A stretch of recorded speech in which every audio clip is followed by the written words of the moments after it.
71வது தேசிய திரைப்பட விருதுகளை டெல்லியில ஜனாதிபதி திரௌபதி முர்மு கலைஞர்களுக்கு வழங்கி கௌரவிச்சாங்க. தமிழ் கலைஞர்கள் எம்.எஸ். பாஸ்கர், ஜி.வி. பிரகாஷ், ஹிந்தி நடிகர் ஷாருக் கான், ராணி முகர்ஜி உள்ளிட்டோர் தேசிய விருதுகளை வாங்கியிருந்தாங்க. இந்திய திரைப்படங்களுக்கு மத்திய அரசு சார்பில் வழங்கப்படும் தேசிய திரைப்பட விருதுகள் ஆகஸ்ட் மாதம் தான் அறிவிக்கப்பட்டுச்சு. அதன்படி 2023ஆம் ஆண்டுக்கான 71வது தேசிய விருதுல சிறந்த தமிழ் படமா பார்க்கிங் படம் தேர்வானது. சிறந்த நடிகர்களா ஷாருக் கான் ஜவான் படத்துக்காகவும், விக்ராந்த் மாசே 12th ஃபெயில் படத்துக்காகவும், சிறந்த நடிகர் ராணி முகர்ஜியும் தேர்வானாங்க. அதே மாதிரி சிறந்த படமா 12th ஃபெயில் படம் தேர்வானது. சிறந்த இசையமைப்பாளரா ஜி.வி. பிரகாஷ் தான் தேர்வானாரு. சிறந்த துணை நடிகராய் எம்.எஸ். பாஸ்கர் மற்றும் சிறந்த துணை நடிகையா ஊர்வசியும் தேர்வானாங்க. தேசிய விருதுக்கு தேர்வானவங்களுக்கு செப்டம்பர் 23ஆம் தேதி டெல்லியில வச்சு ஜனாதிபதி திரௌபதி முர்மு விருதுகளை வழங்கினாங்க. முதல்ல ஆவண படங்களுக்கான தேசிய விருது தான் வழங்கப்பட்டுச்சு.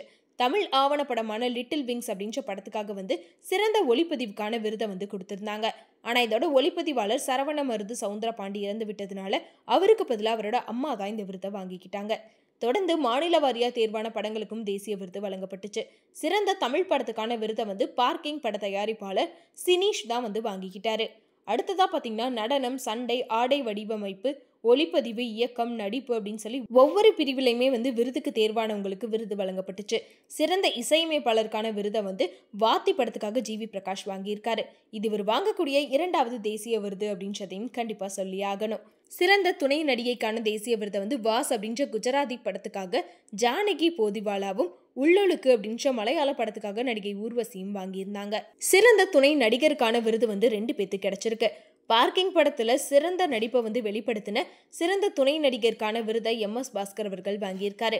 பூக்காலம் அப்படின்ற மலையாள படத்துக்காக நடிகர் விஜயராகவனும் விருது வாங்கியிருக்காங்க. சிறந்த நடிகருக்கான தேசிய விருதையும் 2 பேர் வாங்கியிருக்காங்க. ஜவான் படத்துல நடிச்சதுக்காக ஷாருக் கானுக்கும், 12th ஃபெயில் படத்துல நடிச்சதுக்காக விக்ரம் மாசேவிற்கும், சிறந்த நடிகைக்கான தேசிய விருது மிஸ்ஸஸ் சாட்டர்ஜி வெர்சஸ் நார்வே அப்படின்ற படத்துக்காக ராணி முகர்ஜியும் வாங்கியிருக்காங்க. ஸோ இந்த விஷயம் தான் சோஷியல் மீடியாவில் ரொம்ப வேலாக போயிட்டு இருக்கு. முக்கியமாக தமிழில் நம்ம ஜி.வி. பிரகாஷ், எம்.எஸ். பாஸ்கர், ஊர்வசி அவர்கள்லாம் தேசிய விருது வாங்கினதுக்காக நிறைய பேர் அவர்களுக்கு பாராட்டுகளையும் தெரிவிச்சிட்டு இருக்காங்க. நீங்கள் இதை பற்றி என்ன நினைக்கிறீங்க அப்படின்றத மறக்காம கமெண்ட்ல சொல்லிடுங்க.